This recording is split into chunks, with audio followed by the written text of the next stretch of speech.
Discussing Kes as a character is a real challenge, I have to say.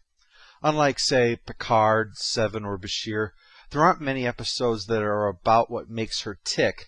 The episodes about her tend to be about the things that happen to her, and anything else must be gleaned from that. To understand Kes requires understanding the Ocampa, a people that once possessed great talents. They are now little more than the caretaker's pets, living brief lives underground in their sterile city, devoting their lives to the very being that harmed their world and forced them into this existence. They are for the most part content to stay in their cage and carry on as was ordained by the caretaker. But Kes is different. She's rebellious, insisting on getting out of her kennel to look at the surface of their world, even if it is just a lifeless desert. It's likely this attitude is the reason she first became involved with Neelix, and also why she didn't restore the relationship with him after the possessing alien broke it off, because his personality dominated her. Kes had spent her life cooped up underground and dreamed of the surface. Discovering an older man who told her he came from the stars themselves, that no doubt left an impression on her. It wouldn't be surprising if she was the one who talked Neelix into the two of them joining Voyager. From the beginning, she seemed far more interested in the voyage. But nevertheless, such an attitude seems to come from her sense of idealism. Kes demonstrates great empathy, drives for self-improvement, and a desire to please others. In that sense, she could perhaps be thought of as an idealized Roddenberry human with the smugness replaced by warmth. Indeed, the moment that broke her down, emotionally, was when Tuvix asked her to speak on his behalf, and she couldn't do it.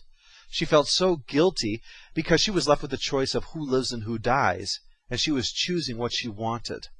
Her care and concern for others was probably most profoundly demonstrated with the Doctor.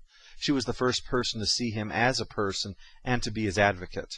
The Doctor in turn noted her innate gift towards medicine and encouraged her to pursue it. From almost the beginning of the show, she became the ship's field medic and nurse, and as before and after showed, a path that would eventually lead her to become a full MD. Her relationship with the Doctor is probably the closest amongst the crew, but because of his own inexperience, he is ill-equipped to fully function as a role model or paternal figure, despite times when he may seem to be functioning in such a role, like when he was rubbing her feet for the elogium. Although the Doctor's fantasy real life and projections had a human Kes as his wife, I don't think it was because of romantic affection for her, so much as an emotional connection that couldn't be seen as logical as daughter due to her age, and that his twisted behavior in Darkling was more motivated by misplaced feelings of possession rather than actual romantic desire. Kes' romantic relationship with Neelix, as I said, probably stemmed from her as a star-struck girl encountering an honest-to-goodness space traveler. It's not too surprising. If an alien dropped into your backyard and offered to trade you for a genuine spaceship, it's going to take a while for you to start to realize it's crappy compared to all the other spaceships you might find when you visit the Vega Osamatorium. Tom Paris was another potential romantic interest, but it seems that, in her naivete, she was unable to see it for what it was, at least consciously. In Persistence of Vision, he was the first vision that the evil alien used to try to slow Kes down by preying upon her sympathies. It's possible that Kes was resistant to the idea of exploring such a relationship because she'd been raised to believe that it was wrong to end the one with Neelix, and she only considered such possibilities once the end had already come. Some suggest that this was in fact drawn from Kes' own thoughts, which may explain why she didn't restore the relationship. But then again, Tyrion was completely off the mark when it came to Tuvok. The Vulcan's relationship with Kes was a strictly platonic mentor role, as he helped Kes develop her mental abilities, and presumably some Vulcan discipline, given some of Kes' remarks about his lessons. Kes demonstrated the need for guidance and mental discipline early on, in Time and Again, when the beginning of her natural Ocampan abilities began manifesting and caused her to become overwhelmed. With Tuvok helping her, she demonstrated numerous abilities throughout her 3 years on board. Unfortunately, this would often be reduced as a Counselor Troy stand-in, of being the one able to sense unusual things whenever the script would require it. This betrayed the problem the writers seemed to be having with the character. Episodes such as Cold Fire and Persistence of Vision seemed less concerned about Kes as a character than about her abilities and how they could be played with. Kes certainly achieved things in those stories and demonstrated where her loyalties lie, but Cold Fire in particular seemed to reserve all its Kes moments for the obvious, getting new powers, choosing between Janeway and her people, very obvious and non-informative as far as her character went.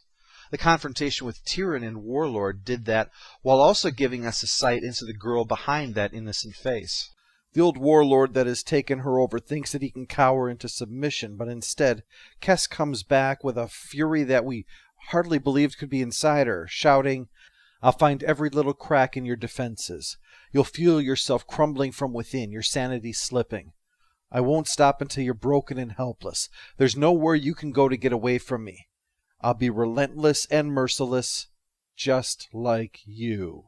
What we discover is that the rebel that had driven Kes to strike out for the surface still exists, and likewise she'll claw her way out from under his influence just the same.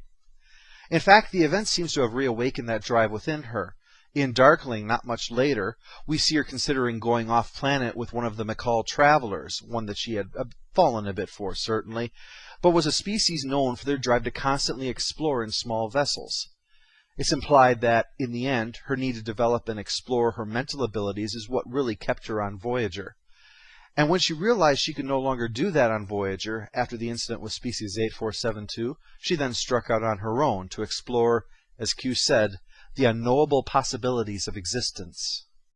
As for Fury, let's just leave that discussion for another time.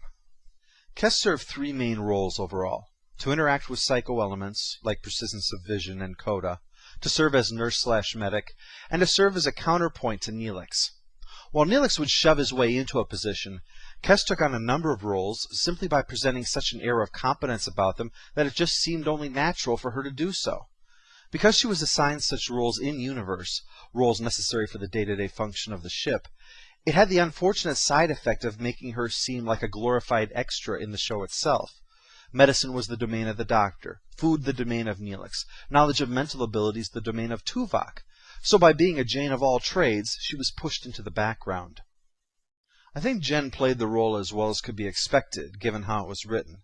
She was created as an innocent, warm, selfless person, and thus requires a blend of the childlike with the quiet wisdom of someone who, relatively speaking, is aging fast. And by the time she had left the show, she had surpassed many of the regulars in relative age. Striking that kind of balance can be very difficult, since maturity, while seeming innocence, a bit hard to pull off, but it seems to me she struck the balance.